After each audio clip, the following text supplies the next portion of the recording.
जैसे सुख और खुशी जीवन का अभिन्न हिस्सा है, वैसे ही दुख भी जीवन का हिस्सा है। लेकिन दुखों से घिरे रहने वाले इंसान को ये जीवन नर्क लगने लगता है। उसे लगता है कि ये धरती ही नर्क है। किसी का बेटा उसकी बात नहीं मानता, किसी का पिता अपने बेटे की बात नहीं सुनता, किसी के प्रियजन की मृत्यु हो जाती है और ऐसे ही तमाम तरह के दुखों से भरी हुई ये ज़िंदगी हमें नर्क लगने लगती है। लेकिन हम ये नहीं समझ पाते कि सुख और दुख एक ही सिक्के के दो पहलू हैं। दोस्तों, गौतम बुद्ध ने अपनी कहानियों के माध्यम से लोगों को इस सिक्के के दोनों पहलू सुख और दुख को समझाने की बहुत कोशिश की। तो हम भी एक ऐसी ही कहानी के माध्यम से आपको इस सिक्के के दोनों पहलू समझाने की कोशिश करेंगे।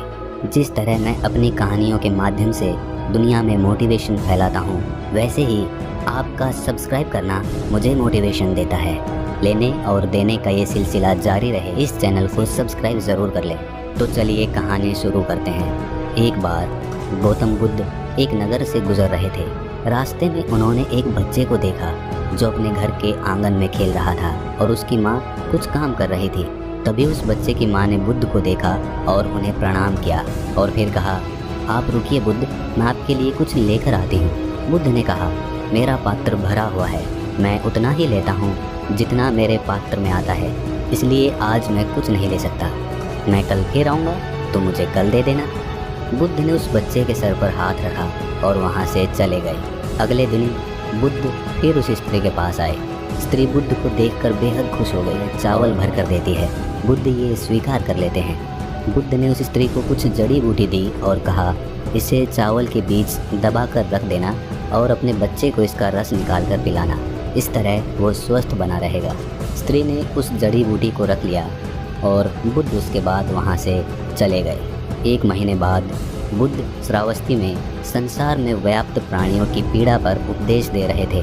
तभी उस सभा में एक स्त्री अपने बच्चे को अपने गले से लगाए बुद्ध के पास पहुंची और बच्चे को बुद्ध के चरणों में रखकर बोली, हे बुद्ध, मौत क्या होती है, उसकी वेदना क्या होती है, ये आप मुझसे पूछो। मैं एक विधवा हूँ, मेरा पुत्र भी मुझे अब छोड़कर चला गया है, वो ना अब रोता है ना हंसता है। हे बुद्ध, क्या आपने? बुद्ध ने उस बच्चे को अपनी गोद में उठाकर उस स्त्री से कहा, तुम्हारा पुत्र बहुत ही सुंदर है, मैंने तुम्हें कुछ जड़ी बूटियाँ दी थी, क्या तुमने उसे नहीं पिलाया? वो स्त्री बुद्ध के चरणों में गिरकर बोली, हे बुद्ध, मुझे माफ़ कर दें, वो जड़ी बूटियाँ मैंने फेंक दी थी, मैं आप पर विश्वास नहीं कर पाई। मुझे लगा कहीं वो जड़ी बूटियाँ मेरे पुत्र को हानि ना पहुँचा दे। गांव के कुछ लोग भी आपको पाखंडी और ढोंगी बताते थे। बुद्ध ने उस स्त्री को कहा कि क्या अब तुम्हें मुझ पर विश्वास है? स्त्री बोली, हाँ बुद्ध, मैं मेरे बेटे को ठीक करने के लिए हर जगह गई। तब किसी ने मुझसे कहा कि आप बुद्ध के पास जाओ, करते हैं, तुम्हारी समस्या को भी ज़रूर दूर कर देंगे। हे बुद्ध, आप मेरे बेटे को कृपया करके जीवित कर दें। बुद्ध ने स्त्री से कहा, जैसे जीवन सत्य है वैसे ही मृत्यु भी सत्य है, उसे स्वीकार करना चाहिए। स्त्री बोली, हे बुद्ध, आप मेरी वेदना नहीं समझ रहे हैं, मैं एक विधवा हूँ, मेरे जीने का इकलौता सहारा मेरा पुत्र था और अब वो भी मुझे छोड़कर चला गया। अब मैं किसके सहारे जीऊँगी?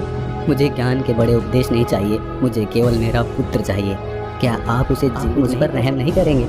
बुद्ध बोले, ठीक है, मैं तुम्हारे बेटे को अवश्य जीवित कर दूंगा, लेकिन उसके लिए तुम्हें सबसे पहले मेरा एक काम करना होगा। तुम्हें जाकर किसी एक घर से मुट्ठी भर पीली सरसों के दाने लाने हैं। वो स्त्री कहती है, ठीक है बुद्ध, मैं अभी लेकर आती हूँ। बुद्ध ने कहा, रुको, तुम्हें ये सरसों के दाने किसी ऐसे घर से लाने हैं जहाँ आज तक कोई मृत्यु ना हुई हो। वो स्त्री आंसू पोंछकर बोलती है, हे बुद्ध, मैं अभी लेकर आती हूँ। वो अपने बेटे को लेकर दौड़ती हुई गांव की तरफ जाती है। वहाँ उसने एक घर का दरवाज़ा खटखटाया। गृह स्वामी बाहर आया। उस स्त्री ने उस गृह स्वामी से एक मुट्ठी पीली सरसों के दाने मांगे। उस स्वामी ने स्त्री को सरसों के दाने दे दिए। वो खुशी खुशी दाना लेकर जा रही थी कि तभी उसे याद आया कि बुद्ध ने ऐसे घर से दाने लाने किसी की भी मृत्यु ना हुई हो। स्त्री ने गृह स्वामी से पूछा, क्या तुम्हारे घर में किसी की मृत्यु हुई है?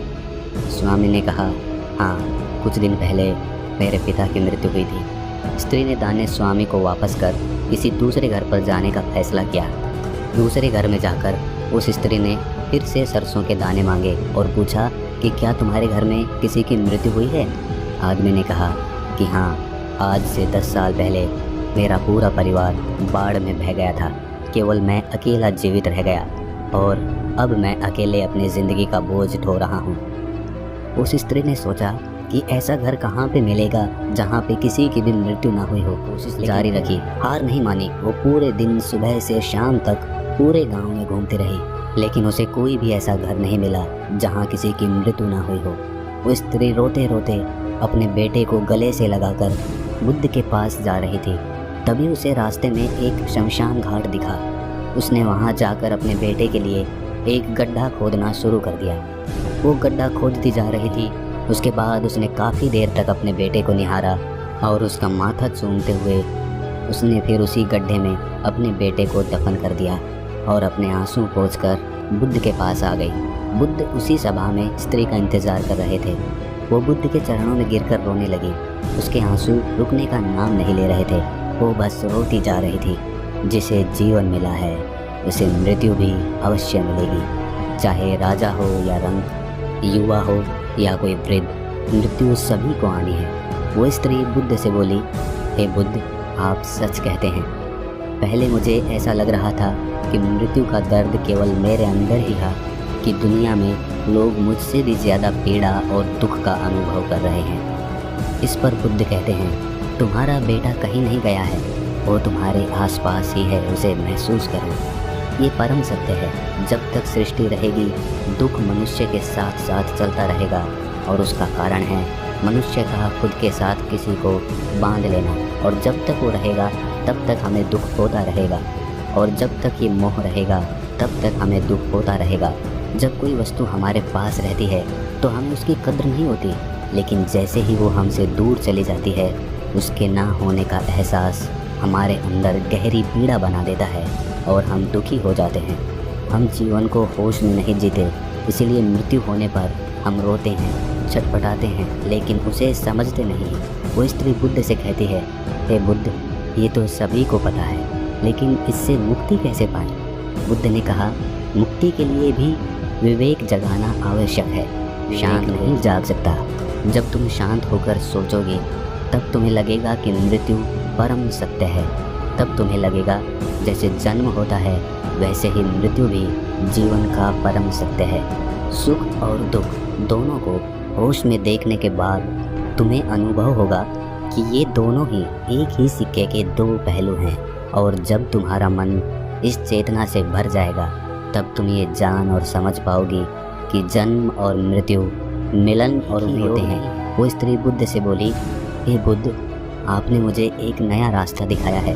मुझे अब तक मेरे पुत्र के जाने के बाद अपना जीवन व्यर्थ लग रहा था, लेकिन अब मुझे जीवन का मोल समझ आ गया है। जो रास्ता आपने मुझे दिखाया है अब मैं उसी पर चलूँगी। अगर ये कहानी आपको थोड़ी सी भी ज्ञानवर्धक लगी तो इसे अपने सगे संबंधियों, दोस्तों और मित्रजनों के साथ साझा ज़रूर करें और इस चैनल को सब्सक्राइब ज़रूर कर लें। तो मिलते हैं अगली किसी कहानी में, तब तक के लिए